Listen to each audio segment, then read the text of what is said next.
Bonjour à tous et bienvenue pour notre première vidéo sur Apprenti comptable. Aujourd'hui, chapitre 1, on va traiter de la structure du bilan et du compte de résultat. Donc c'est une vidéo très basique, mais qui va reprendre les fondamentaux de la comptabilité.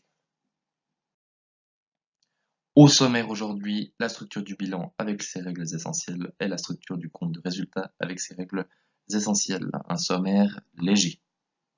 Et on commence directement avec la structure du bilan. Donc on sait que l'actif doit toujours être égal au passif.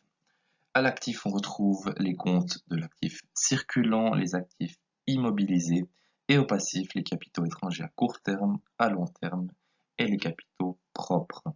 Ici, on voit les principaux comptes de l'actif et du passif.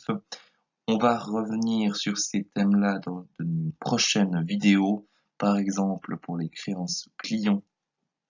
On va faire une vidéo et actif transitoire et passif transitoire de même. Prochaine slide, les règles essentielles au bilan. Si on a un compte actif qui est touché au débit, ça augmente l'avoir. Si on a un compte actif qui est touché au crédit, ça diminue l'avoir. Prenons l'exemple du compte banque. S'il est touché à gauche, donc au débit, on augmente l'avoir du compte banque. Et si on le crédite, on diminue l'avoir, on paye une facture ou je ne sais quoi. Ensuite, pour les comptes du passif, si on les met au débit, ça diminue la dette, mais si on les met au crédit, ça augmente la dette. Donc logique, c'est l'inverse. Point 2, la structure du compte de résultat à 3 degrés.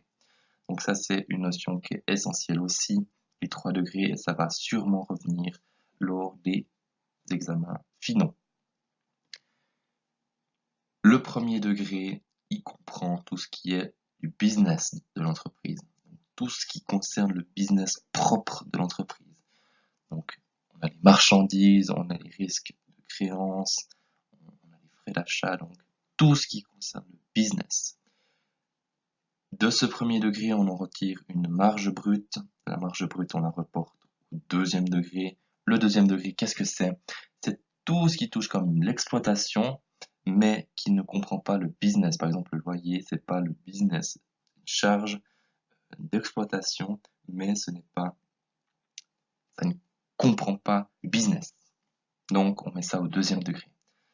Ensuite, de ce deuxième degré résulte un bénéfice net ou une perte nette d'exploitation. Donc là, on a fini avec la partie exploitation. On peut aller au troisième degré. Et puis le troisième degré, c'est tout ce qui est hors exploitation ou exceptionnel. Donc, produit exceptionnel, charge exceptionnelle, mais on a aussi tout ce qui touche aux immeubles de rendement, par exemple. Donc, ce n'est pas le business premier de l'entreprise, mais c'est une manière de se faire de l'argent aussi. Donc, on mettra tout ça au troisième degré. Et c'est là qu'on va tirer un bénéfice net d'exercice ou une perte nette d'exercice. Et pour terminer, les règles essentielles liées au compte de résultat. Même chose qu'avant, si on touche un produit au crédit, on va augmenter les produits. Si on touche un compte de produit au débit, on diminue les produits. Classique. Ensuite, les charges, c'est parfaitement l'inverse. Si on touche un compte de charge au crédit, on diminue les charges, donc c'est positif pour l'entreprise. Et si on touche les charges au débit, on augmente les charges, c'est négatif pour l'entreprise. Voilà. On en a terminé pour cette première vidéo fondamentale de la comptabilité et à bientôt pour les suivantes.